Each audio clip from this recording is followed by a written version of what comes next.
so again macam yang minggu lepas kita tengok okay, so dia bagi a plot of ionization energy lah okay. So walaupun dalam bentuk log pun dia masih benda yang sama, ionization energy. Maksudnya energy yang kita perlu untuk nak remove electron lah. Okay, so yang pertama sini from our first electron lah.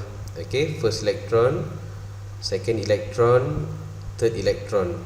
Okay, dan kena faham yang electron kita remove tu, kita start remove daripada outermost ataupun valence shell lah. Okay, yang paling luar Okay, so after we remove 3 electrons, kita nampak ada big jump. Maksudnya elektron keempat ni kita mula buang daripada dalam lah, inner shell Okay, lepas tu we nampak okay, we remove another 8 electrons from the inner shell. Okay, dah habis 8 electrons tu kita remove daripada yang paling dalam punya. So you can see another big jump here lah. Okay, so soalan pertama okay, yang elemen Z ni dia ada berapa valence electron? Macam mana kita nak tahu? 3. Okay, very good.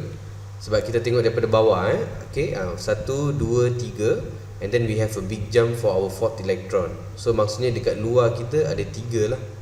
Okay, so kalau 3 valence electron, maksudnya dia adalah group 13 bukan group 3 sebab saya tengok ada yang masih buat kesilapan tu. Okay, alright, so it must be group 13 lah. Okay, dan ditanya period berapa. So untuk nak tahu dia period berapa, kita kena boleh come up dengan dia punya electronic configuration. Okay, so ini paling luar ada 3. Lepas tu dalam dia ada 8. Lepas tu paling dalam dia ada 2 lah. Okay, alright, so ni first shell, ini second shell, ini kita punya paling luar ataupun kita punya third shell lah.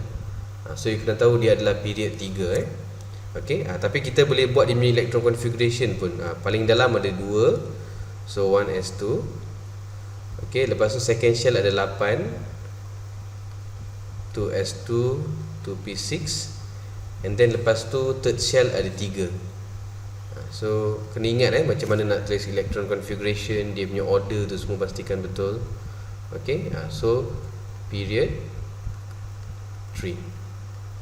Okay, alright. Next dia tanya, kenapa perlukan energy yang lebih tinggi? Why a higher energy is needed to remove the fourth electron ni?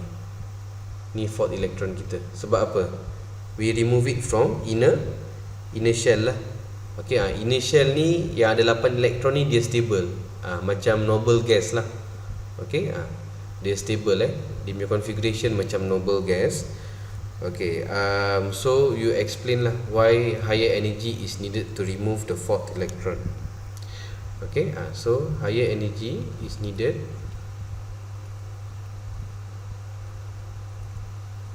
explanation ni dalam nota pun ada kan kelas? Ada sih.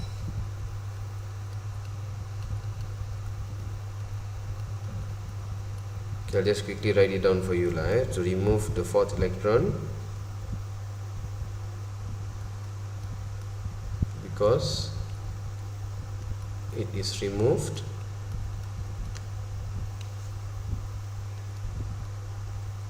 from an inner shell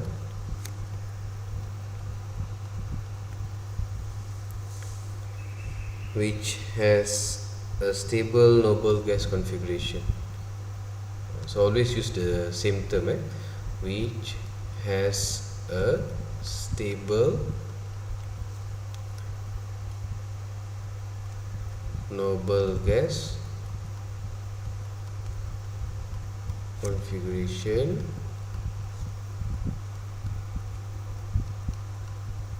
and closer to nucleus.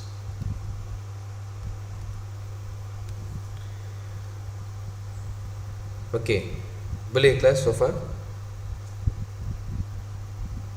boleh kan? Okay, next this will explain how the atomic radius of Z changes when an electron is removed. Bila kita remove electron, apa jadi kepada size atom Z tu? Saiz dia makin kecil ke makin besar ke, always remember bila kita remove elektron, saiz dia akan jadi makin kecil lah. Okay, sebab apa? Kita punya electron cloud tu akan shrink, electron repulsion akan berkurang. Okay, all the same points that we can find on our lecture note lah. Okay.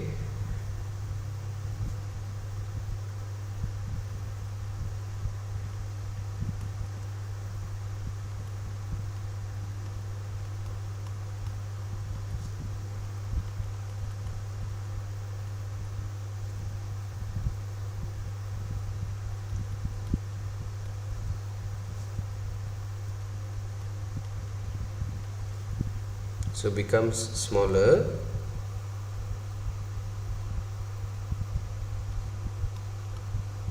because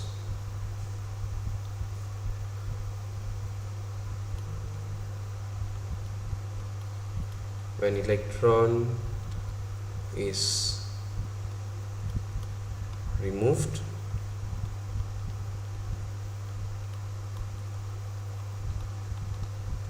okay, continuously maksudnya berterusan lah, one by one lah. When electrons are removed continuously, okay, so apa yang berlaku? The electron repulsion will decrease lah.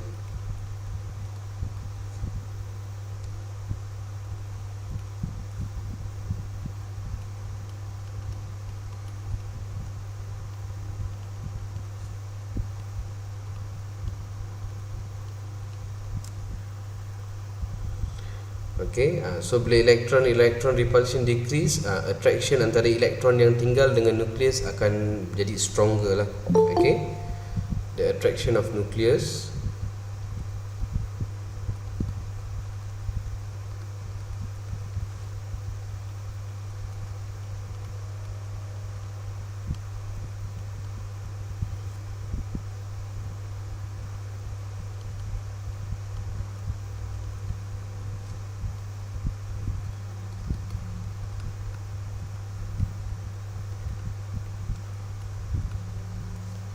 towards the remaining electron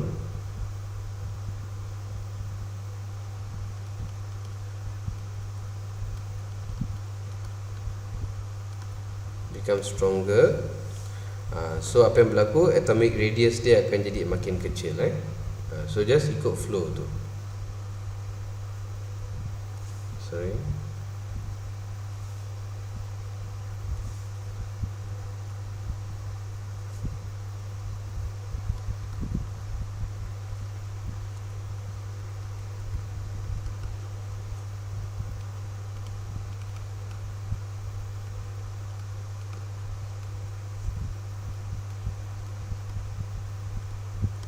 Okay. Boleh kelas kan? Boleh. Okay. So next dia ask us to explain the opposite lah. Maksudnya dia suruh explain change. Okay, dia suruh state saja. So kita bagi tahu dah cukup lah. Kalau dia suruh explain, kita kena pakai reasoning lah. Okay, sama macam reasoning dalam C, cuma kita just terbalikkan the points. Maksudnya kalau kita tambah elektron, kita boleh cakap yang electron repulsion will increase, attraction of nucleus towards remaining electron becomes weaker, atomic size becomes bigger ataupun larger, boleh lah. Okay, so for D tu dia suruh state sahaja, so you boleh cakap the atomic radius is bigger lah.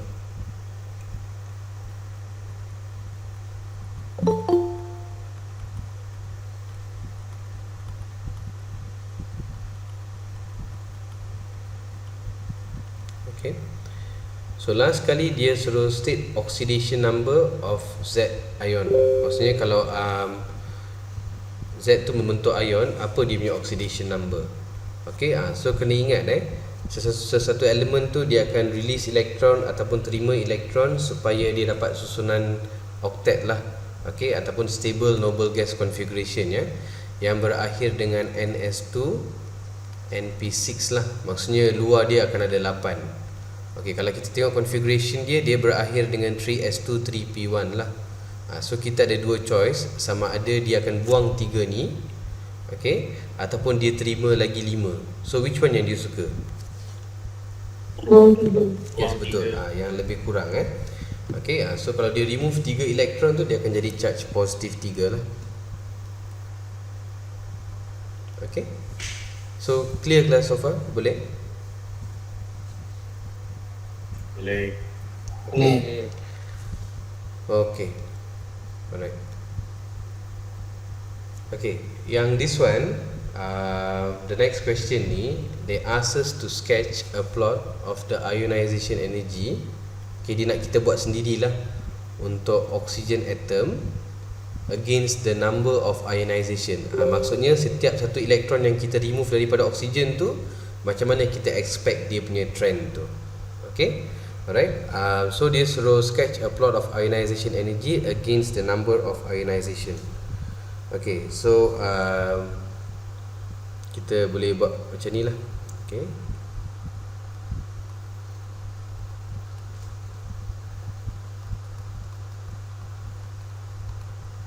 ionization energy.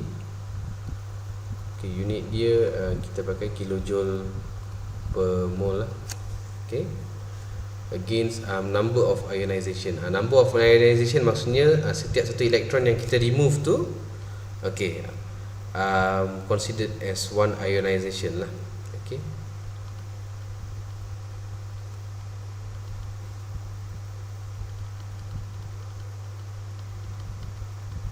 okay.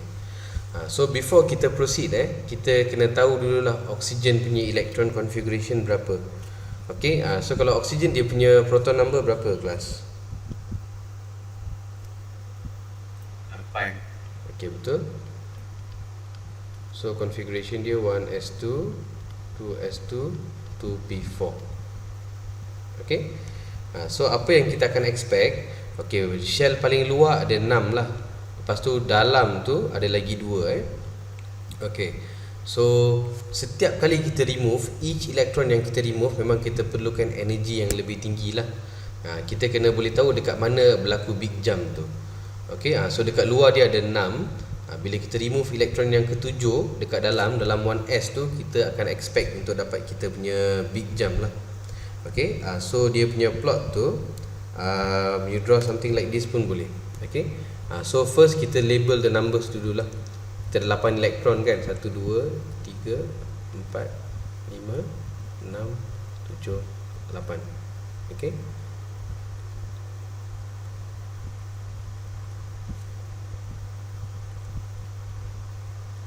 so nombor ni menunjukkan setiap satu elektron yang kita remove lah.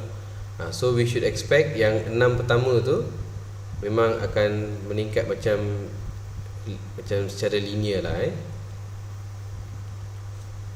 Okay, bila daripada 6 yang ke-7, yang elektron ke-7 kita nak remove daripada dalam tu, we should expect a big jump lah. Okay, so your line should be something like this lah. Okay, boleh kelas? Boleh. Okay, so they ask to explain the trend tu. So kita explain as a whole lah. Maksudnya setiap satu elektron yang berlaku tu, yang kita remove tu, apa yang berlaku. Okay, I'll send the explanation tu to the class group lah. Okay, so semua dah terima tak dalam Telegram tu? Ya. Okay, alright. So someone please read for me. Yang lain boleh refer pada tu.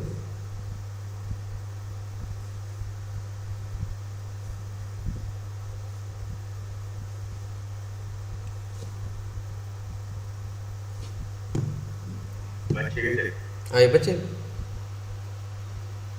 Electron configuration for oxygen is 1s2, 2s2, 2p4. Okay. Ionization energy is the least energy because the first electron is removed from a valence shell of a natural atom. Neutral. Neutral atom. Yes, bukan natural. Okay, alright. Next. Ionization energy 2 to 6 increase slightly gradually because the electrons are removed successively from same orbital and equal to 2. Okay, so maksud dia setiap kali kita remove elektron dalam shell yang sama, energi dia akan jadi makin tinggi lah. Sebab each time kita remove electron, electron cloud tu akan shrink, the force of electron repulsion akan berkurang, the force of attraction between nucleus and the remaining electron yang tinggal tu will become stronger. Okay, sebab tu kita setiap kali kita remove tu kita perlukan energy yang lebih lah. Okay, sambung. Ionization energy 7 increase significantly. Attractive force becomes stronger because 7 electron is removed from a shell which closest to the nucleus and equal to 1. Ataupun kita boleh cakap yang point kita pakai sebelum ni lah. Okay, di mana the 7th electron tu is removed from an inner shell which has a stable noble gas configuration. Okay, ayat tu pun boleh. Okay, and then the last one. Ionization energy 8 increase slightly or gradually because the electron is removed from same orbital and equal to 1. Okay, alright. Okay, so boleh kelas? Okay, alright. For the next one tu, they ask for definition of electronegativity, betul tak? So apa maksud electronegativity tu? Okay, always ingat electronegativity itu refers to the ability of an atom in a bond dalam sesuatu ikatan in a bond to attract the shared electron towards itself. Okay, contohnya lah kita ada hydrogen dengan fluorine. Okay, so you kena tahu yang fluorine dekat group 17 dia lebih elektronegatif lah. Okay, so elektron yang mereka share ni akan lebih pergi ke arah fluorine lah. Okay, jika dibandingkan dengan hydrogen. Yang ni nanti kita akan study kemudian Okay, actually kita dah nampak ni juga dalam polar bond yang kita belajar hari tu, yang 4.2 kan, molecular shape and polarity. Okay, so fluorine lebih elektronegatif, so elektron akan pergi lebih ke arah fluorine lah. Okay, yang dia share tu akan pergi lebih ke arah fluorine. Okay, alright, so the definition of electronegativity pun dah ada dalam nota, betul tak? Ability of a bonded atom to attract the shared electron towards itself in a chemical bond. Okay, so definition ni ada kan kelas, boleh? Ada. Okay, alright. So B tu, they asked to arrange the elements in order of ascending electronegativity. Maksudnya electronegativity yang meningkat lah, ascending order. Maksudnya daripada paling kecil ke paling besar. Okay, so kalau kita perasan ni semua PQR ni, okay, they are all in the same group lah. Okay, group berapa ni kelas PQ dan R ni? Kalau NS2, NP5 ni group berapa? 17. Okay, very good. Same group, which is group 17. Okay, and then kita kena tahulah, okay, kalau if they are in the same group, if we go down the group, electronegativity akan berkurang. Sebab apa? As we go down the group, the number of shell n ataupun kita punya principal quantum number increases. So shielding effect increases. So the attraction between nucleus and valence electron tu akan semakin berkurang lah, decreases. So the ability of our nucleus to attract electron tu akan berkurang. So as we go down the group tu, electronegativity tu will decrease lah. Okay, again explanation untuk ni semua ada dalam notes so saya rasa tak ada masalah lah.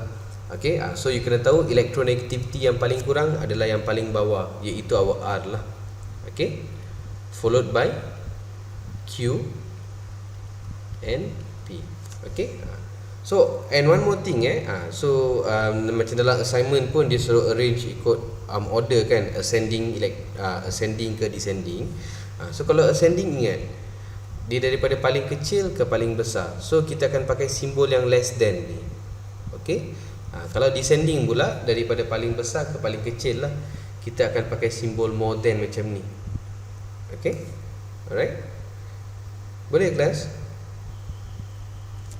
Boleh sir. Okay, and then they ask us to explain. So macam biasa je lah, you cakap PQR are in the same group, which is group 17. Okay, lepas tu going down the group from P to R, the number of shell increases, shielding effect increases. So ability of atom to attract the shared electron towards itself decreases. So electronegativity akan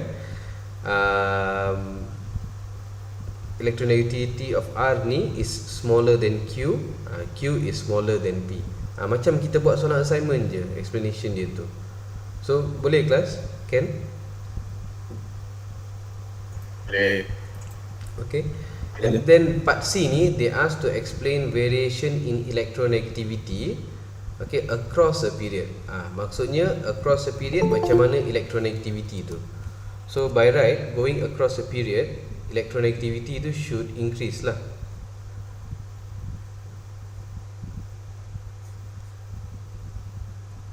Okay, sebab apa increase? Sebab proton going across a period tu, proton number increases, effective nuclear charge increases. Okay, so the ability of atom to attract the shared electron towards itself will increase. Okay, so electronegativity sepatutnya increase across a period lah. Okay, and then going down the group dia akan berkurang, decrease. Okay, and this one also, the explanation tu I'll just send it to you guys lah. Cuma few things yang I nak you add. Okay.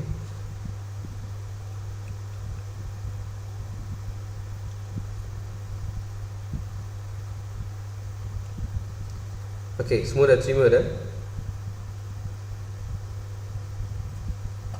Yang rasa. Okay, alright. So the explanation tu untuk yang bahagian C tu, across a period dia cakap nuclear charge increase kan. So you cakap dulu, tukar dia kepada across a period, proton number increases, lepas tu effective nuclear charge increases, and then baru you cakap atomic size become smaller. Boleh faham? Kan? Boleh kelas? Faham. Ulang balik lagi. Ulang balik. Okay, yang untuk C ni, okay, kalau ikut point yang saya bagi tu, dia cakap apa? Across a period nuclear charge increase. Saya nak you ubah nuclear charge increase tu kepada across a period proton number increases, effective nuclear charge increases. So the atomic size tu becomes smaller lah. Ubah tu je. Boleh. Yang the rest tu should be okay. Boleh tak? Boleh sir. Okay. Okay. The last part ni pasal properties of oxides lah. Sama ada dia tu acidic oxide ke, amphoteric ke, basic. Soalan assignment pun dia ada tanya ni semua. Okay, so kalau soalan assignment dia suruh you state, you bagi tahu je dah cukup dia acidic ke, basic ke, amphoteric. Kalau dia suruh you show, you kena bagi equation lah. Okay, equation yang menunjukkan oxide tu dia adalah apa? Basic ataupun amphoteric ataupun acidic lah. So kalau metal tu biasanya dia basic oxide lah, metal macam group 1, group 2. And then aluminium tu yang group 13 tu amphoteric. And then biasanya yang non-metal semua dia acidic oxides lah. Okay, alright. So untuk yang ni dia bagi apa? Aluminium, magnesium and sodium in period 3, which forms an oxide when reacts with oxygen lah. Okay, so kena tengok balik you punya notes, and then you make sure you are clear lah macam mana nak tulis formula oxide tu. Kalau macam yang aluminium, magnesium dengan sodium ni senang lah, tak ada masalah. Okay, kalau sodium for example Na2O. Sebab apa? Sodium group 1, oksigen group 16 lah. Kita kena tahu dia punya charge Oksigen positive 1, sodium positive 1 and oksigen 2 minus. So nak tahu formula tu, you kena cross the value lah, Na2O. Okay, kalau magnesium oxide MgO. Okay, alright. Tetapi I rasa saya nak tukar lah magnesium ni, tukar dengan chlorine. Boleh? Sebab kita ada satu basic oxide, satu acidic dengan satu amphoteric lah. Okay, so sodium adalah basic, aluminium ni amphoteric dan chlorine tu acidic. So tukar boleh tak kelas? Chlorine. Okay. Alright. So kalau formula untuk klorin dengan bila gabung dengan oksigen, dia different sikit lah. Okay, you will get Cl2O7. And then kalau aluminium dengan oksigen macam biasa je. Okay, Al2O3. Just know that aluminium group 13, so charge dia positif 3, dan oksigen group 16 charge dia 2 minus lah. So you just cross the value Al2O3. Okay. And then untuk B untuk B tu dia slow state lah, sama ada dia tu acidic, basic ataupun amphoteric. Okay, kalau sodium apa dia? Apa okside, jenis okside dia? Acidic. Okay, very good. Kalau Cl2O7? Okay, and aluminium? Okay, alright, good. Okay, and for the last part tu, they ask us to give equation lah. Okay, they ask us to give equation to show the acid-base character ni. Okay, to show the acid-base character. Okay, so kita kena bagi equation lah yang menunjukkan bila sama ada kalau dia ada dua lah. Sama ada kita dissolve dalam water, apa kita dapat. Kalau benda tu tak boleh dissolve dengan water, kita reactkan dia dengan acid ataupun alkali lah. Nak tunjukkan sama ada benda tu basic ke acidic ataupun amphoteric so equation ni semua ada dalam nota actually lah. Okay, so kalau untuk C tu, for example kalau Na2O lah. Okay, Na2O. Okay, so Na2O tu sodium oxide kita boleh dissolve dia dalam water. Okay, so kita boleh dapat sodium hydroxide lah.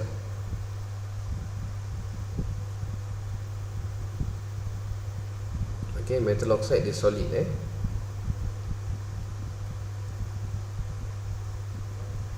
Okay, so kita akan dapat NaOH. Okay, sebab tu kita panggil Na2O ni dia basic oxide. Sebab apa? Bila dia dissolve dalam air, dia akan dapat alkali lah ataupun base, iaitu NaOH. Okay, next our chlorine ni, Cl2O7 ni, oxide of chlorine ni. Okay, kenapa dia dapat acid? Sebab dia pun boleh dissolve in water.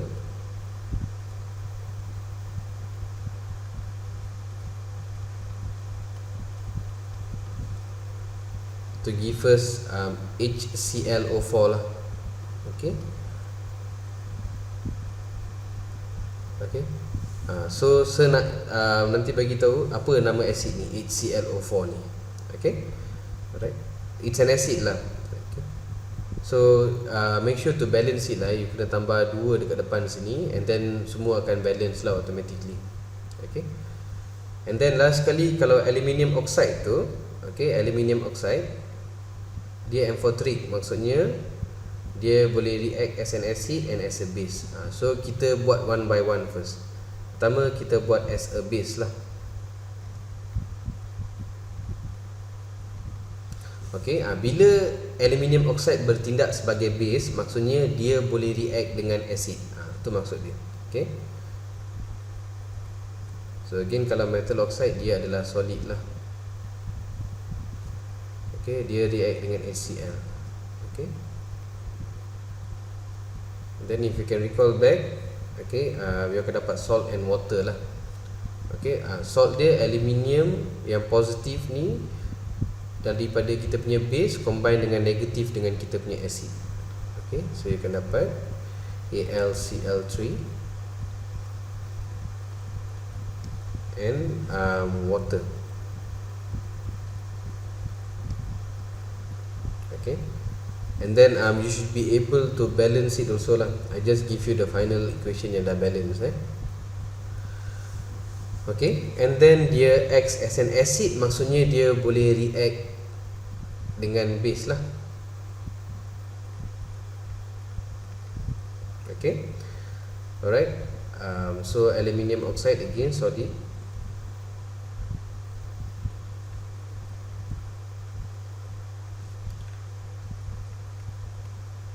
Reacts dengan NaOH. Okay, so you akan dapat hydroxide salt yang ada dua metal lah. Okay, this one pun is a bit different sikit from the normal equation semua. You just tahu dia punya final formula tu lah NaAl OH4. Okay, kita perlukan OH4 tu, 4 tu dekat luar bracket kita perlukan 4 OH. Sebab apa? Sodium tu dia positif 1, aluminium dia positif 3, so total positif 4 lah. And hydroxide tu dia charge dia negatif 1 sahaja. Okay, so we need 4. So NaAlOH4. Okay.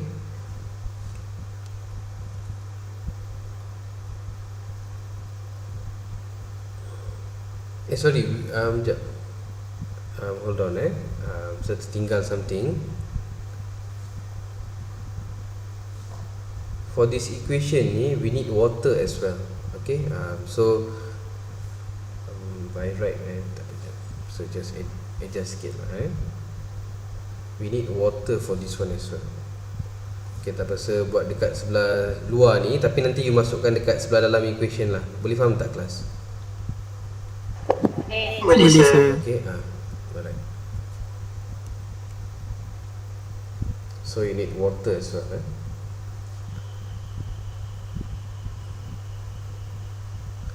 Okay, I just give you yang final and dah balance lah, macam dalam nota Okay, alright. Okay, boleh kelas kan? Okay, alright. Then we terus finish our last part ni lah.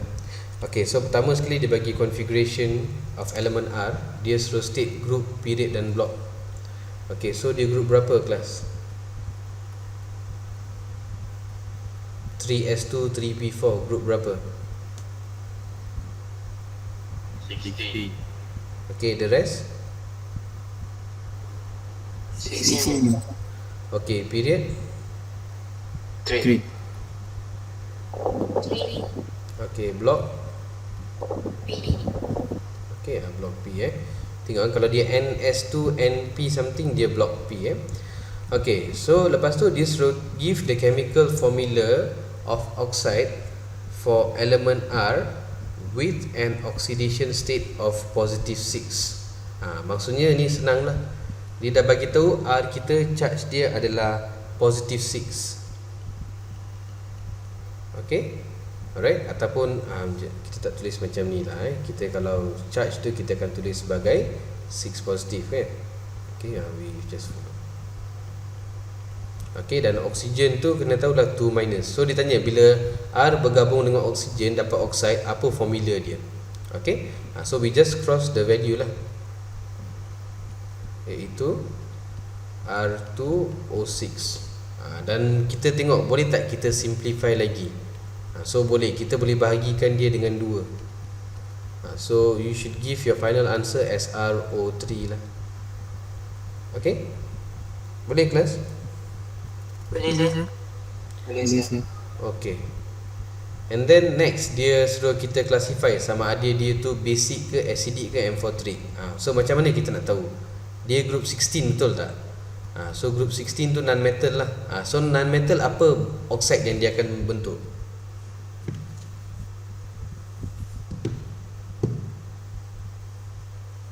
Kelas? Aluminium amphoteric group 13. Ni group 16. Sorry. Group 16 Okay. So dia apa dia? Acidic. Yes. So please remember Okay, kalau metal kita dapat basic group 1, group 2. Okay. And then kalau aluminium group 13 tu kita dapat amphoteric. Dan selepasnya group 14 sampai 18 tu kita akan dapat acidic Clear tak kelas? Boleh? Boleh. Alright. So dia suruh kita write a balanced equation bila dia react dengan water lah. Okay, bila dia react dengan water maksudnya dia akan dapat acid lah Okay, so tu you perlu tahu. Right. So kita tahu formula oxide tu RO3. Okay, we add water. Okay. Apa formula acid tu? kita just letak H dekat depan. Okay, alright. Berapa ada 2 hydrogen, we just put 2 hydrogen here. Okay, and then kita punya elemen tu lah R, and then oxygen ada berapa, 4. So like this would do.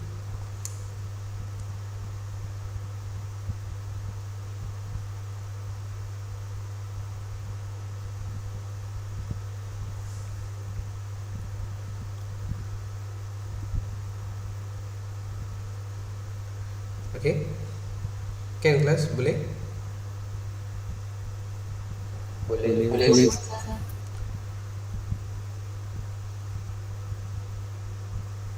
Okay, we just take about 3-4 minutes break. Then saya nak masuk dengan tutorial chapter apa? Chapter 4 lah. Kita start dengan week 9 hour 3 lah. Okay, boleh kelas? Boleh sir. Okay, alright. Just take it apa. Okay, so dia suruh by using Lewis dot symbol Okay, so kita dah belajar Lewis dot symbol tu, kita just show dia punya valence electron lah. Okay, show dia punya valence electron. Okay, soalan non face to face dulu. Okay. Okay, actually non face to face ni okay, dia ada soalan sebenarnya, tapi dekat sini tak ada.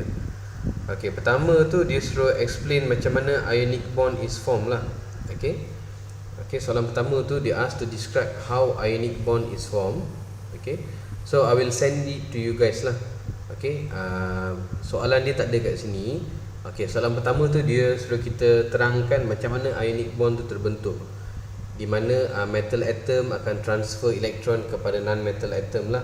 So metal atom tu beri elektron, dia akan jadi positive ion. Yang non metal tu dia akan terima jadi negative ion. So lepas tu kita cakap pasal yang the attractive force tu, electrostatic forces of attraction tu antara positive ion dengan negative ion, dia akan membentuk ionic bond lah. Okay, and then soalan berikutnya tu dia suruh kita describe pasal lithium fluoride. Okay, example, dia suruh kita bagi example. Okay, so kita boleh bagi contoh lithium fluoride lah. Okay, so you kena tahu lithium ni from group 1, fluorine from group 17. So lithium akan ada 1 valence electron dan fluorine tu akan ada 7 lah. Okay, so macam mana kita nak lukis 7 valence electron tu, kita lukis single-single dulu. Lepas tu kita start to pair them up. Okay, always remember lukis single dulu, lepas tu kita pair them up lah. Okay, alright. So lithium ada 1 valence electron. Okay, so dia akan bagi 1 valence electron tu, dan fluorine dah ada 7. So dia perlu terima lagi 1. So dah okey lah. Okay, alright. So arrow tu kena betul Okay, so lithium dah bagi 1 elektron, dia akan jadi positive 1 lah. Okay, kita tulis positif saja, dan tak perlu apa-apa bracket ke apa, sebab kita tak ada apa-apa valence electron untuk lithium dia dah bagi dah 1 valence electron tu. Dan fluorine tu dia daripada 7 dia akan ada 8 valence electron lah, dia dah terima 1.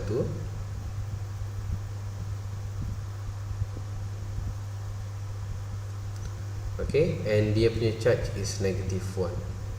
Okay, alright. So bila dia suruh explain tu, you just apa yang berlaku ni, we explain it in terms of words lah. Maksudnya, okay, lithium atom will transfer its 1 valence electron to fluorine atom to form Li+. Okay, and then fluorine atom accepts 1 electron from lithium to form fluoride ion lah, F-.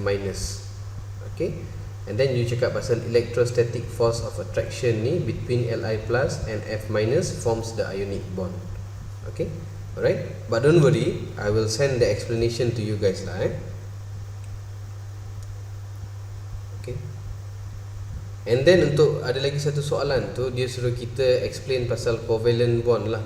Okay, so covalent bond kena ingat yang dia tu involve sharing of electron between non-metal atoms lah. Okay, so for example lah, kalau kita ada hydrogen okay, so hydrogen ada 1 valence electron lah. Okay, hydrogen ada 1 valence electron. Bila kita dapat hydrogen gas tu, Okey, alright, macam mana bentuk dia? Kena ingat hidrogen tu adalah duplet lah. So setiap satu hidrogen tu akan bagi satu elektron. Okey, untuk mereka share. So hidrogen sebelah kiri sekarang dah ada 2 elektron, dan hidrogen sebelah kanan pun dah ada 2 elektron. Dia dah duplet. So okey. Okey, so ini adalah kita punya covalent bond. Okey.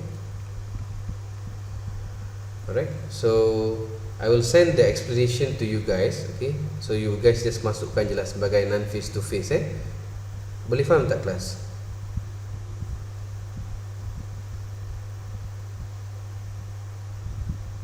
Kelas. Okay, alright. Okay. So semua dah dapat tak yang saya hantar tu?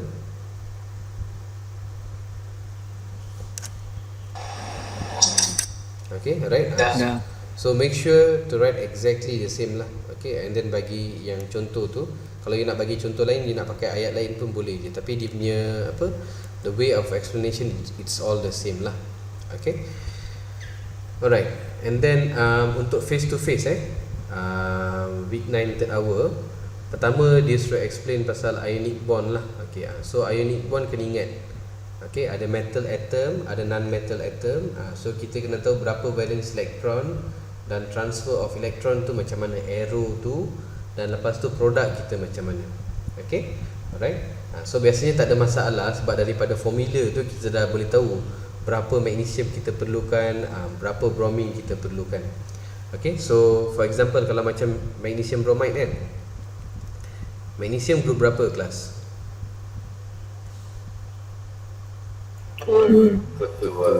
Okay, alright. So we will have 2 valence electron lah. Okay, so magnesium will have 2 valence electron macam ni contohnya. Okay, alright. And then bromine group 17, so dia akan ada 7 valence electron. Okay, don't forget the plus symbol also. Kalau saya terlupa nak highlight tadi, don't forget the plus symbol tu. Okay, alright. So kita tengok betul tak? Okay, so magnesium tu dia valence electron dia ada 2. So untuk dia nak jadi stable ion, dia kena bagi dua-dua tu. Okay, bromine group 17 dia boleh terima 1. Okay, so kita boleh bagi 2, tetapi bromine boleh terima 1 sahaja. So kita perlukan 2 bromine. Setiap satu bromine tu akan terima 1 elektron daripada magnesium lah. Okay, so bila you draw the arrow tu, make sure you draw like curve arrow lah. Okay, so 1 elektron akan pergi ke sini, and then another one will go here. Okay, and then our product tu, magnesium dah jadi ion sekarang, tak ada valence electron, so just write Mg2+, tak perlu bracket apa-apa. Okay, and then Br tu terima 1 elektron, dia akan jadi Br- lah. Okay, valence electron dia sekarang 8, and we have 2 of it lah, 2 Br-. Okay, alright. Even this suruh explain ni pun, I will give you the sentence after this. Again the same thing. Magnesium will release 2 valence electron to form a stable ion Mg2+. Okay, lepas tu the electron release tu will be gained by 2 bromine atoms lah. 2 bromine atoms to form stable bromide ion Br-. Ayat terakhir tu the same thing. The electrostatic force of attraction between Mg2+ and Br- ion forms the ionic bond. Okay, boleh kelas? Okay, alright. So don't worry about the explanation. I'll send to you guys after this. Okay, dia follow yang sama sahaja. Okay, kalau the next one kita tengok, dia adalah aluminium oxide lah. Okay, so aluminium oxide pun kena tahu, dia ni ionic bond, aluminium dengan oksigen.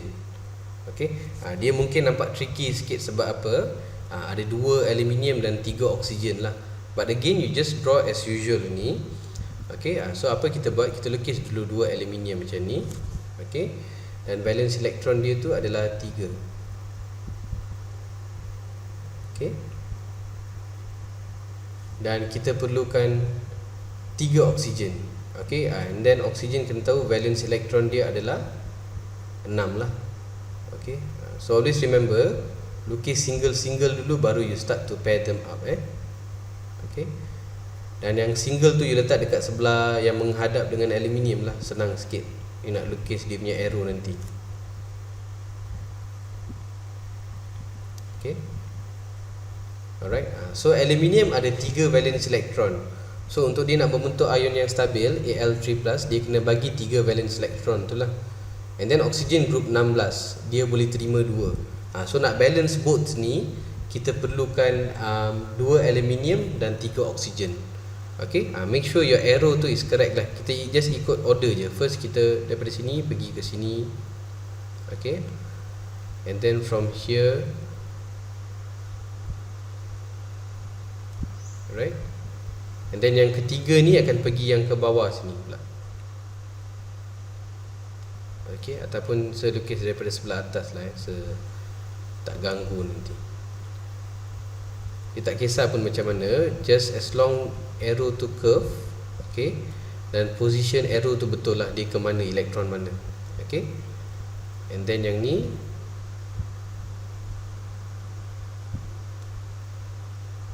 boleh pergi sini lah. Okay, sekejap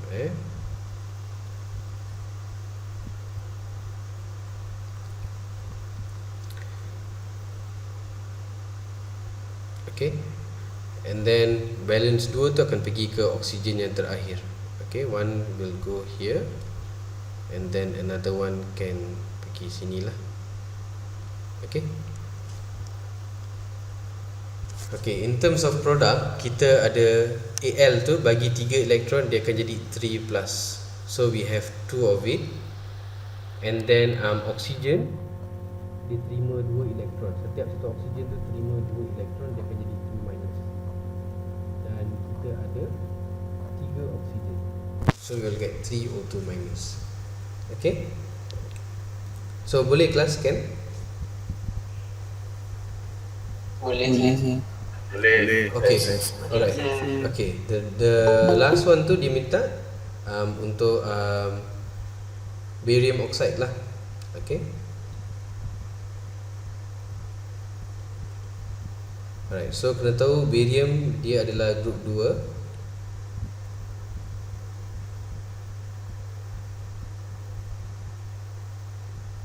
Oksigen group 16.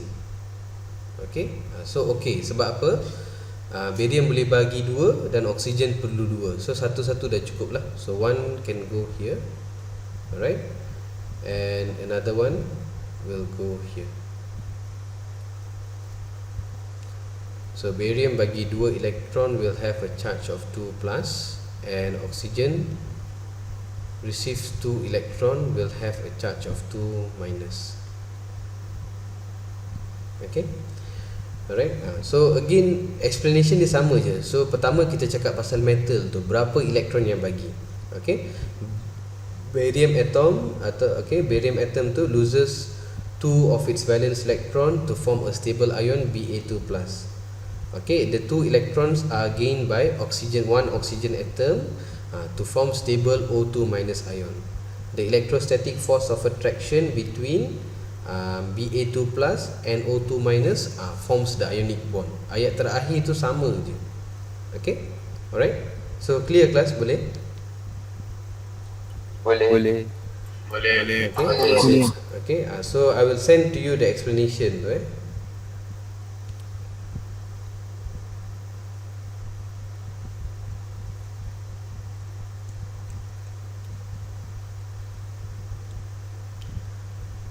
Okay, so boleh kelas? Dapat tak?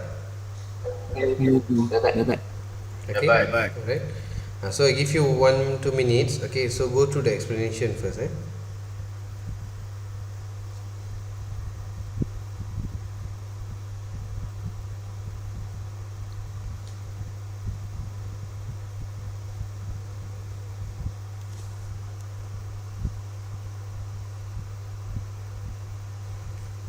Okay, so nanti bila you buat tu, you terus masukkan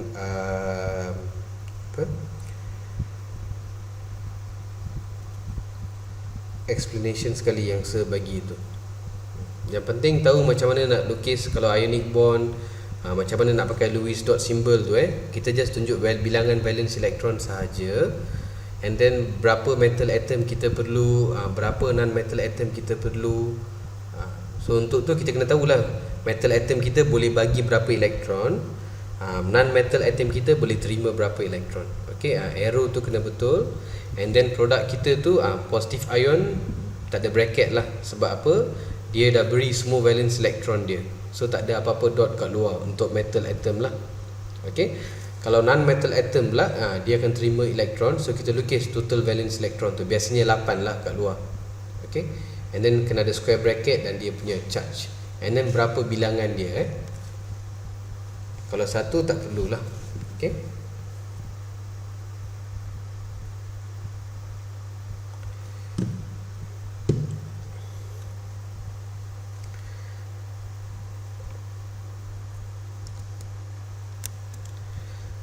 Okey.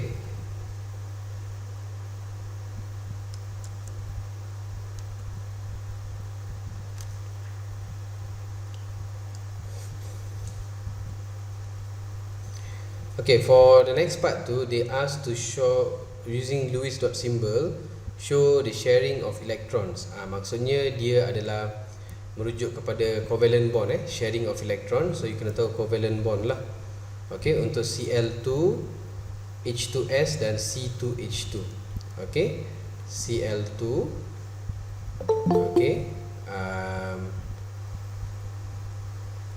H2S dan C2H2. Okay. So kalau let's say lah ada apa-apa masalah nak tunjuk covalent bond ni, you boleh recall balik macam mana nak lukis Lewis structure lah. Kita boleh pakai itu jugalah Okay. So for example kalau macam chlorine, okay, chlorine ni dia group 17 lah. So dia akan ada 7 valence electron. Okay.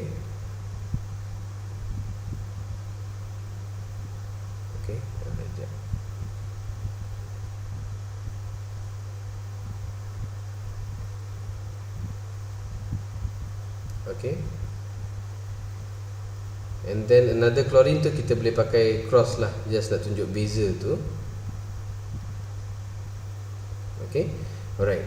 So bila bentuk chlorine gas Cl2 tu, okay, so you kena tahulah yang dia kita kena pastikan yang valence dia tu yang paling luar ni adalah octet. Okay. So chlorine, setiap satu chlorine kena tahu valence elektron dia adalah 7 lah. Okay, so dia perlukan satu lagi untuk nak dapatkan octet arrangement. Okay, so apa yang berlaku, setiap chlorine tu dia akan share satu pasang untuk nak membentuk bond lah. Okay, so what happens dalam Cl2, you will get one single bond ni. Sebab apa? Chlorine sebelah kiri bagi satu dan sebelah kanan pun bagi satu lah. Okay, so you'll get a single bond. Okay, ingat dalam single bond tu ada 2 elektron one from each chlorine. Okay, so ini adalah kita punya single bond tu lah. Okay, ini adalah kita punya single bond tu. Okay, one from this chlorine the left and another one from the right hand side punya chlorine. Tapi kita tak perlu nak lukis ni, tak payah. Yang dot dengan cross untuk bond tu kita tak perlu lukis lah. But I just draw to show you guys lah Okay, bila kita nak tahu jumlah valence elektron lepas mereka share, kita kena ambil kira dalam bond ni sekali. So chlorine on the left will have 8 and on the right also will have 8 lah. Okay, boleh kelas kan? Boleh sir. Boleh. Okay, alright. And then hydrogen sulfide pun kalau ada macam masalah nak lukis ke apa, macam saya bagi tahu, kalau you tak nampak tak apa. Okay, macam ni kan, dia ada satu hydrogen. Okay, and then you have sulfur group 16. Sorry. Okay, and then we have another hydrogen. Okay, alright. So apa berlaku sebenarnya? Okay, sulfur group 16 dia akan ada 2 single lah, 2 single elektron ni. Okay, yang unpaired Okay, so hydrogen ada satu lah. Okay, so hydrogen perlukan lagi satu untuk dia nak jadi duplet. Okay, dan sulfur ni dia perlukan lagi 2 untuk dia nak jadi octet. So apa berlaku? Setiap hidrogen tu akan bagi satu. So that sulfur akan dapat 2 lah. Okay. So produk dia, okay, you akan dapat macam ni. Okay, ni hidrogen bagi satu, sulfur bagi satu. So you akan ada satu single bond antara hidrogen dengan sulfur. Sebelah kanan pun benda yang sama. Sulfur bagi satu, hidrogen bagi satu. Okay, so balance lone pair tu just letak macam ni saja. So you akan nampak yang sulfur dah ada 8 valence elektron dan hidrogen dah ada 2 valence elektron lah. Okay.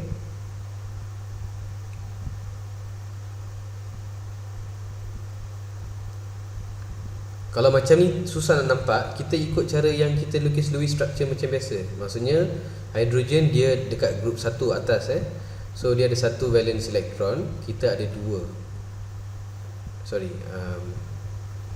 Kita ada 2 hidrogen. Okay. So 2 times by 1 electron sama dengan 2. And then sulfur group 16. Kita ada 1 sulfur lah. 1 darab 6 elektron macam ni. So total elektron kita berapa kelas? 8. Next kita buat basic structure dulu macam ni. Kita dah pakai 4. Okay. The next step apa dia? Kita kena pastikan kita punya surrounding tu octet atau duplet lah. Okay, macam hidrogen dia dah duplet. Sini ada 2 elektron sini, satu daripada sulfur, satu daripada hidrogen. Okay, so dah cukup. So kita tak payah buat apa-apa. Okay, so dah cukup tu. Apa kita kena buat? Yang balance elektron ni kita kena masukkan sebagai lone pair dekat tengah. Okay. So sekarang bila kita check semula, kita akan nampak yang kita punya sulfur dah octet dan kita punya hidrogen tu dah duplet. Okay, so boleh faham tak apa yang saya cuba nak cakap ni? Kalau you tak boleh nak lukis directly macam ni, kita boleh ikut step yang kita pakai untuk Lewis structure. You masih boleh dapat structure yang sama lah. Okay, boleh kelas? Boleh. Okay, alright. C2H, okay, untuk C2H2 pun kita ikut yang step untuk nak lukis Lewis structure sebab lagi senang sikit. So for example, carbon dia group berapa? 14, betul? So valence elektron dia 4. So you have 8 elektron lah. And then hydrogen dia atas group 1, valence dia 1. So 2 electrons. So we have 10 elektron. Okay. Next thing yang you akan fikir, ada C2H2. Macam mana saya nak susun dia? Okay. So yang less electronegative carbon tu kita akan letak dekat sebelah tengah lah. Okay. Hidrogen dekat luar. Okay, sebab apa? Hidrogen dia dekat atas atas. So dia more electronegative lah. Okay, so kita buat basic structure macam ni. Kita dah pakai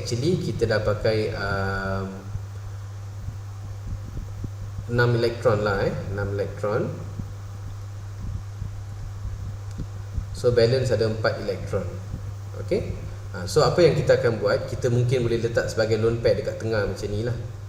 Okay. Bila kita buat macam ni, apa masalah dia? Kita punya carbon tu tak octet, betul tak kelas? Carbon kita baru ada 6 sahaja kan? Betul. Setiap carbon tu ada 6 sahaja. So apa yang berlaku? Okay, dia akan bagi dia punya lone pair tu dekat tengah.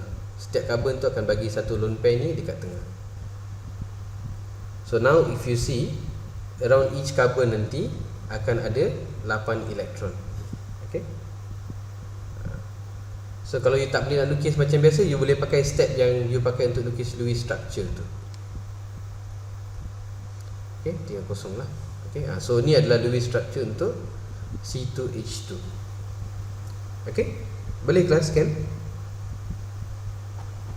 Boleh sir. Okay, next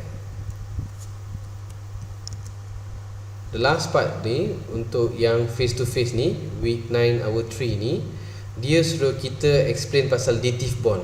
So kita dah belajar pasal dative bond.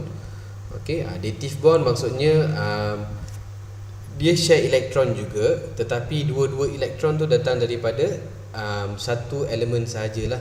Biasa kalau valence bond kita belajar satu unsur pun bagi satu ke dua, ataupun lagi satu unsur bagi satu atau dua, mereka akan share.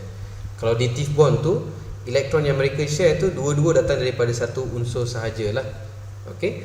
Contoh yang paling baik adalah yang inilah Al2Cl6 So saya akan tunjuk macam mana dapat tu Al2Cl6. Okey.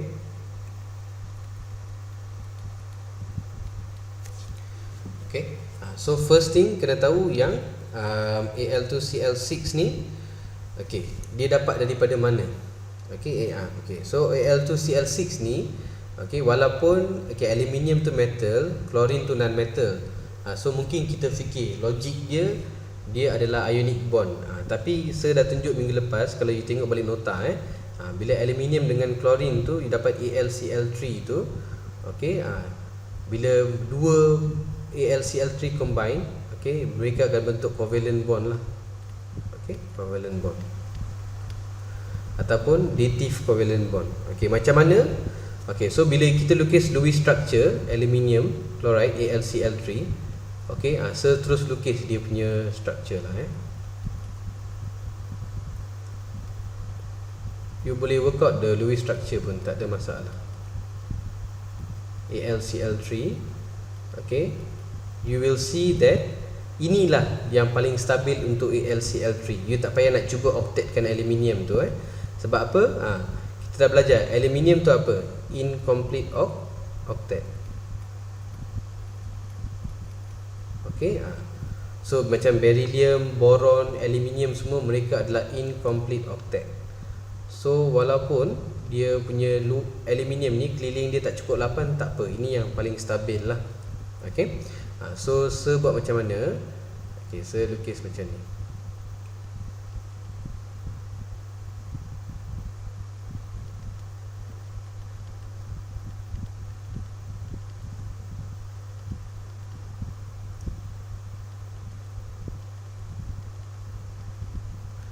Okay, alright. So apa yang berlaku? Aluminium dia ada empty orbital lah, sebab tak penuh lagi kan, dia ada empty orbital. Dan klorin dia ada lone pair.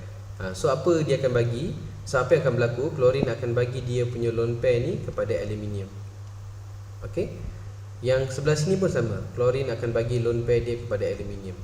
Sebab tu AlCl3 ni saya lukis bentuk dia macam ni lah, supaya kita boleh tunjuk transfer of electron nanti. Sorry, bukan transfer, sharing of electron antara aluminium dengan klorin. Okey. So bila kita lukis produk tu, okey, bila kita lukis produk, kita just combine them together lah, just combine them together.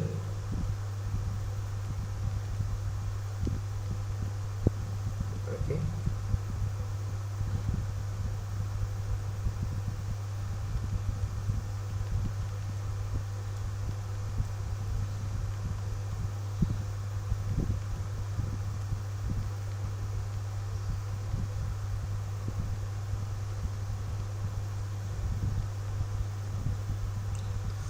Okay, macam saya bagi tahu yang lone pair ni sekarang dia dah bagi pada aluminium. So kita buat dative bond ni daripada klorin ke aluminium.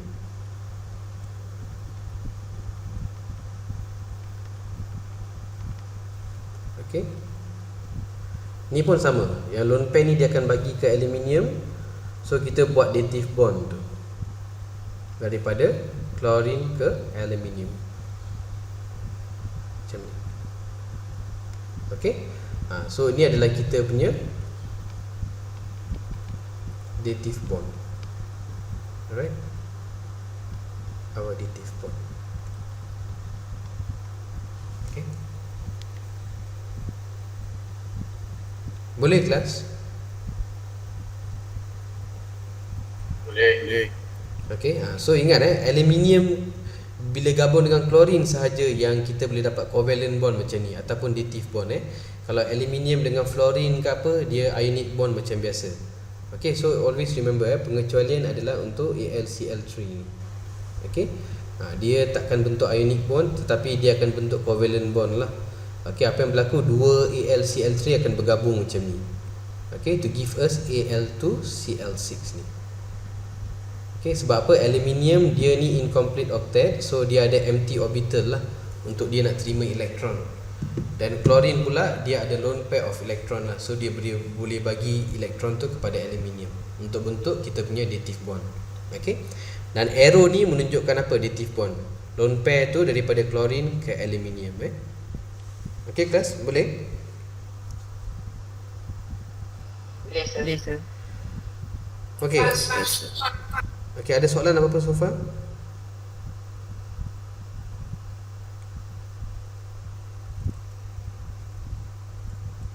Class, any questions so far? Ada. Okay, alright. Kalau tak ada, sir nak you all lukis ni sekarang. Lewis structure ni, I give about few minutes lah okay. And then dia suruh draw Lewis structure, ikut je step yang ada dalam nota okay. Alright, dan yang ni tak ada charge, so semua neutral, so tak ada masalah lah. Okay, dan dia suruh state kalau ada octet rule exception. So kena ingat octet rule exception maksudnya kalau incomplete octet ke, expanded octet ke, ataupun odd electron molecule lah. Okay, alright. And then one more thing saya bagi clue lah kalau macam bila you nampak beryllium, aluminium, boron ni, you kena tahu dia tu memang boleh incomplete octet. Maksudnya kalau dia punya central atom tu beryllium, aluminium atau boron tak cukup 8, biasanya 6 lah. Biarkan saja. Tak payah nak buat double bond ke apa daripada surrounding atom untuk nak octetkan dia. Tak payah sebab ini yang paling stable lah. Kalau dia suruh tentukan macam mana siapa yang paling stable, kita boleh kira dia punya formal charge tu. Kita dah belajar kan before this formal charge nak kira macam mana kelas. Okay, tapi tak apa, nanti kita akan buat semula lah. Okay, alright. Macam kalau macam sulfur, group sulfur tu dia group 16, dia period 3. So bila you lukis structure dia nanti you boleh nampak, you boleh dapat expanded octet. Okay, tak apa, I give you few minutes first, you draw this first. Boleh kelas? Kan? Boleh sir. Okay.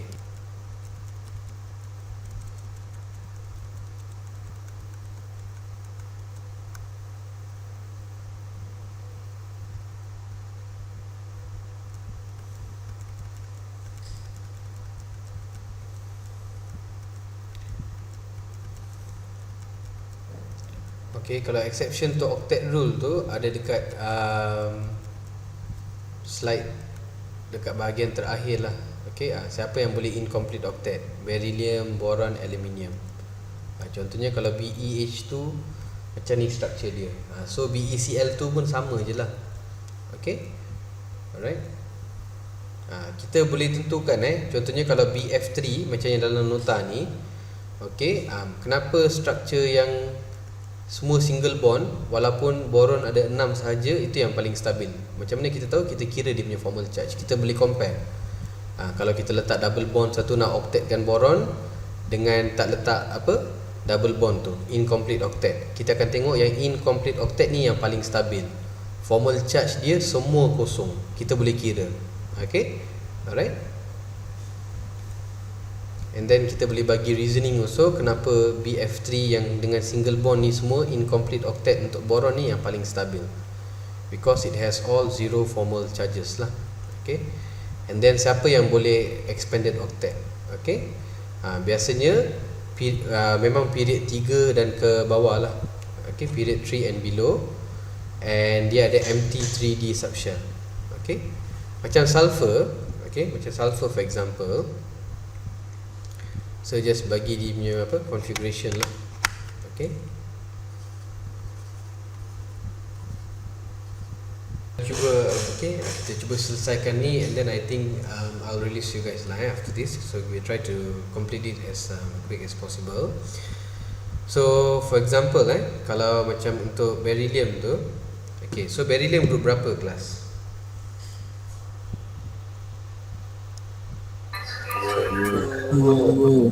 Okay, alright. So beryllium group 2, dia ada satu sahaja. Okay. Chlorine group 7. Betul. Valence electron dia 7.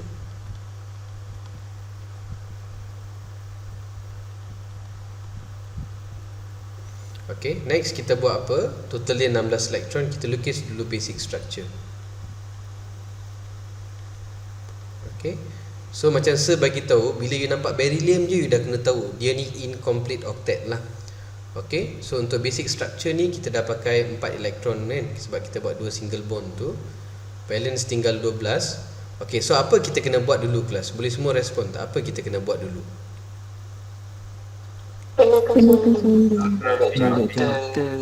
Kita kena pastikan surrounding atom surrounding atom tu maksudnya keliling kita tu octet lah. Kalau hydrogen duplet, yang lain octet. So kita perasan yang klorin ni dah ada 2 elektron, dia perlukan lagi 6. Okay. 6 elektron. So setiap klorin perlukan 6. So kalau 2 dah pakai 12 lah. So balance tinggal kosong. Okay, alright. So kalau step macam biasa, apa yang kita akan buat, kita akan cuba octetkan beryllium. Sebab apa? Beryllium dia baru ada 4 elektron sahaja keliling dia lah. Mungkin setiap satu klorin tu boleh bagi satu. Tetapi macam saya bagi tahu, bila you nampak beryllium, you kena tahu dia tu incomplete octet. So kita biarkan saja macam ni, dah okey dah. Okey. Kalau you tak puas hati, you boleh kira formal charge beryllium, boleh kira formal charge klorin tu. Okey. Boleh faham tak apa yang saya cuba nak cakap ni? Boleh. Okay. So it is incomplete octet. Okay. Next, kalau CO2, carbon macam biasalah. Okay. So carbon group berapa kelas? 14. Betul. Oksigen 16.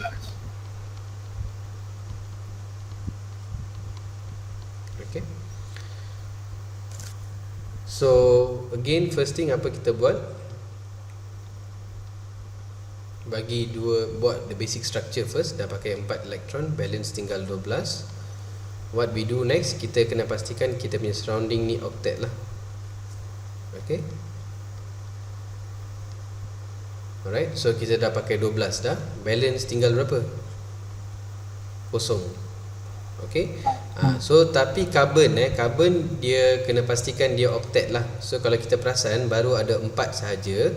So apa yang berlaku, setiap satu oksigen tu akan bagi satu lone pair untuk nak bentuk multiple bond lah. Multiple bond maksudnya double bond, triple bond tu Okay, so setiap satu oksigen tu akan bagi one pair of electron. Okay, alright. Sekarang kalau kita tengok keliling karbon kita ni dah ada 8 lah. Okay, so mungkin ada yang fikir kenapa kenapa kita tak buat satu single bond, satu triple bond. Maksudnya oksigen, salah satu oksigen tu bagi 2 lone pair. Okay, again kita boleh kira formal charge dan tentukan struktur ni yang paling baik lah di CO2 with 2 double bonds on carbon Okay, this is the best structure lah. Okay, boleh kelas kan?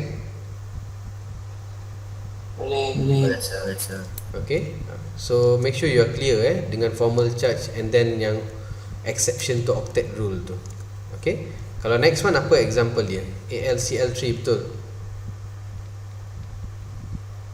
Lepas tu BCl3. Okay, ni semua pun kalau you nampak aluminium boron, apa yang you kena tahu? Aluminium dengan boron ni apa? Incomplete. Okay, bagus, very good. Incomplete octet. Okay, so step dia sama saja. Aluminium group 13, 3 valence elektron. Chlorine group 17, 7 valence elektron dan ada 3 lah. Okay, so 3 elektron, 21 elektron, so total 24. Okay, so we draw the basic structure first.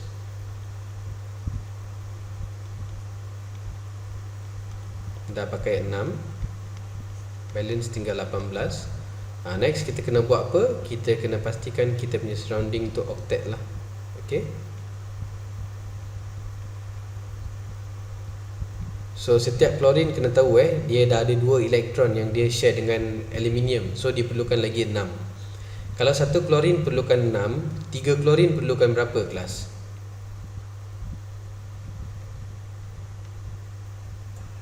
11. So balance kosong lah. Okay, alright. So again kita tak perlu nak cuba nak jadikan aluminium tu octet. Maksudnya tak payah bagi lone pair daripada klorin. Okay, untuk nak jadikan aluminium kita octet, we just leave it like this. Okay, nak tahu kenapa ni paling stabil? Again, kita boleh kira dia punya formal charge. Okay, nanti ada soalan yang kira formal charge, so nanti sekaligus kita revise lah. Okay, boleh kira dia punya formal charge. Okay, so boron pun sama, exactly the same as AlCl3. BCl3 tu exactly the same as AlCl3, iaitu incomplete octet. Okay, kalau BCl3 ni saya nak you lukis sendiri, boleh tak? Boleh. Okay, dia exactly the same as AlCl3. Okay, incomplete octet. Okay, so kita terus move to the next one, which is SeF4. Okay, so can someone tell me tak Se ni dekat mana selenium ni dalam periodic table? Jumpa tak? Grup 16. Grup berapa? 16. Betul, dia bawah siapa tu? Grup 16 dia bawah siapa? Yes, so ingat kalau biasanya grup 15, 16 15, 16, 17. Okay, kalau dia period 3 dan ke bawah, okay, dia ada empty d orbital lah. Okay, untuk penulisan kita tak pakai. Sebagai contoh sulfur, okay, dia akan berakhir dengan 3s2 3p4. Okay, tapi kita dah belajar sebelum ni, kalau n sama dengan 3, kita punya nilai L boleh apa? 0, 1, 2. Maksudnya kita boleh ada 3s, 3p dan 3d. Tetapi bila kita tulis electron configuration untuk sulfur, kita hanya tulis 3s2 3p4 sampai itu sahajalah. 3d kita tak terlibat langsung. Tetapi bukan maksudnya benda tu tak wujud, dia kosong lah, empty, kita tak pakai. So bila untuk bonding kita boleh pakai, supaya dia boleh terima lebih daripada 8. Okay, clear tak kelas? Yes, sir. Okay, alright. So selenium is group 16. You have 1 selenium. Okay. Fluorine group 17. You have 4 fluorine dan valence electron dia adalah 7 lah. So total berapa? 34. Okay. Next we draw dulu the basic structure. Kalau 4 nak lukis macam ni pun boleh, tak kisah. Sebab macam Sir bagi tahu, Lewis structure ni kita tak ikut shape yang sebenar, just lukis dulu. Okay, so kita dah pakai 8, balance tinggal 26. Next step kita kena pastikan fluorine kita octet lah. So you kena nampak yang fluorine tu dah ada 2 elektron. Macam mana dia ada 2 elektron tu, dia share dengan selenium tu 2 elektron tu. Okay,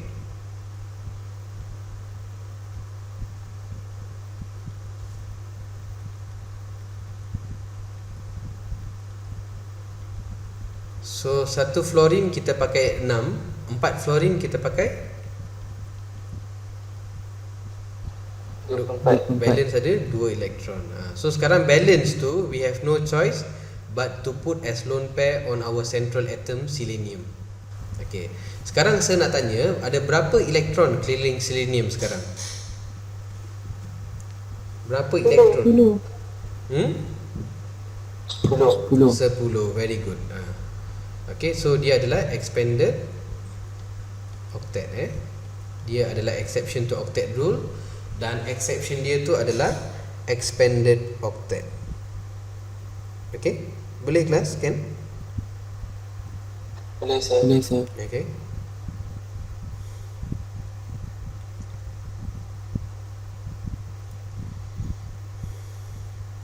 Okay, next adalah apa? NO. Okay, very good. Okay, so bila nampak N tu pun you tahu mungkin boleh ada odd electron, maksudnya ganjil lah, tapi dia depends Kalau macam NH3 tak ada. Kalau NO kita cuba tengok. Okay, so nitrogen group berapa? 15. Oksigen 16. valence dia 6 lah. So yang ni semua boleh tentukan tak kelas? Berapa bilangan valence elektron dia semua tu? Boleh? Boleh. Okay. Alright, next kita draw our basic structure. So ni ada 2 saja, mungkin ada yang keliru nanti. Tapi tak apa, kita buat step by step. First kita buat dulu antara N dengan O. Dah pakai 2 elektron, so kita tinggal 9 lah. Okay. So antara N dengan O sekarang kita nak decide siapa central atom, siapa surrounding atom. Sebab apa benda ni penting? Sebab kita nak tahu urutan siapa nak isi dulu. Kita akan isi surrounding atom dululah. Okay. So surrounding atom tu adalah yang lebih elektronegatif. Okay. So surrounding atom tu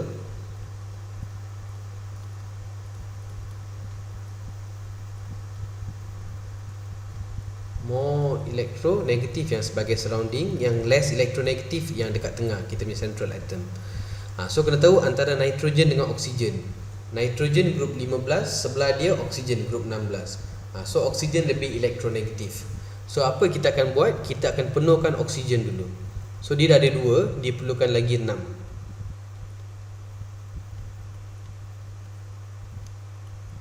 So balance ada berapa? 3 elektron. Yes. Okay.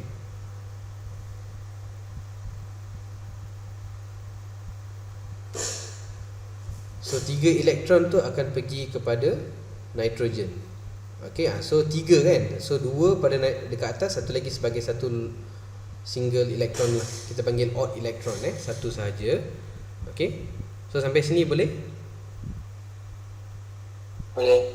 Okay, berapa elektron keliling nitrogen sekarang? Kalau you perasan 2, 4, 5, betul tak? Betul. Okay. Dan dia tak boleh nak octet lah. Sebab apa? Dia nombor ganjil. Tetapi apa yang kita buat, kita akan cuba make it as seberapa dekat dengan octet. Okay, so kalau dia 5, okay, paling dekat yang kita boleh dapat adalah 7 lah. Okay, macam mana kita dapat 7 tu? Apa yang berlaku?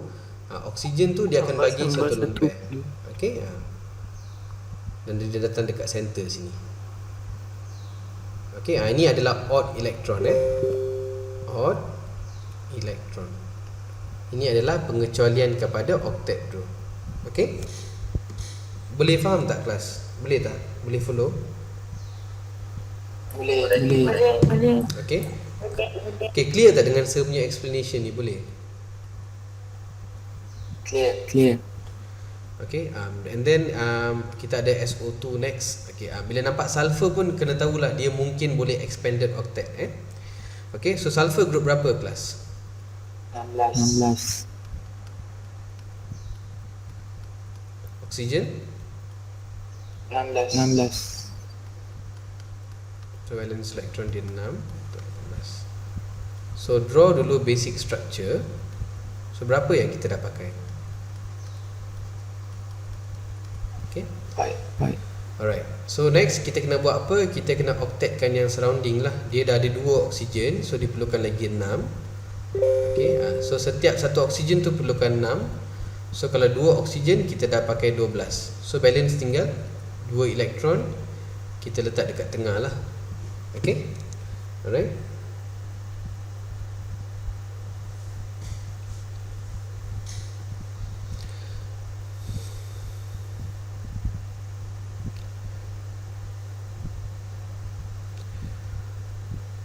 Okay, so apa masalah dengan struktur kita sekarang ni?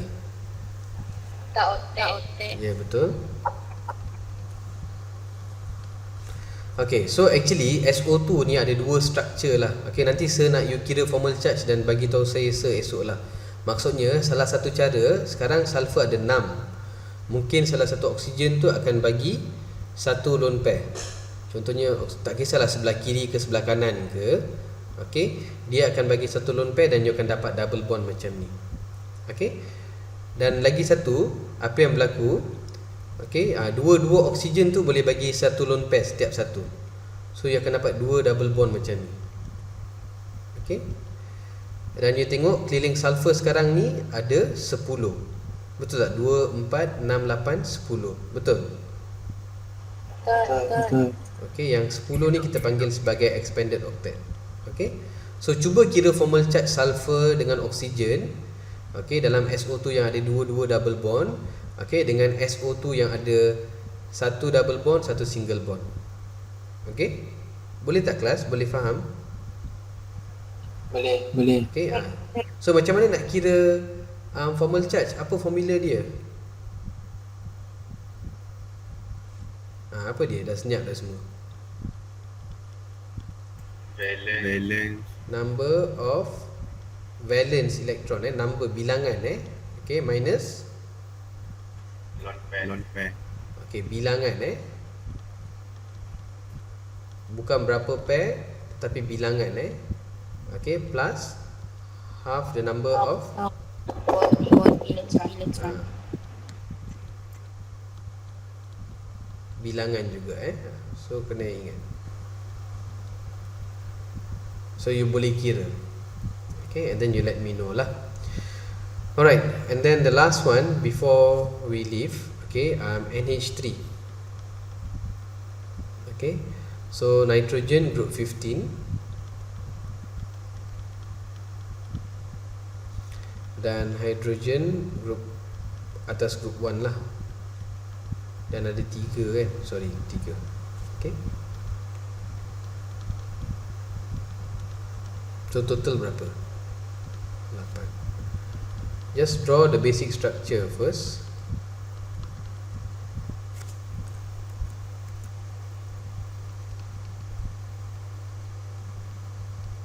So dah pakai 6, balance tinggal 2. Okay, kalau kita nampak hidrogen kita tu dah duplet, so tak payah buat apa-apa. Setiap hidrogen dah ada 2. So 2 elektron tu akan pergi sebagai lone pair pada nitrogen nanti. Okay, dan lepas ni pun tak perlu buat apa-apa. Sebab apa? Nitrogen kita dah octet, kita punya hidrogen pun dah duplet. So all okay lah, tak ada masalah apa-apa. Okay, so boleh kelas sampai sini? Boleh? Boleh sir. Okay. Boleh. Alright, ada apa-apa soalan nak tanya?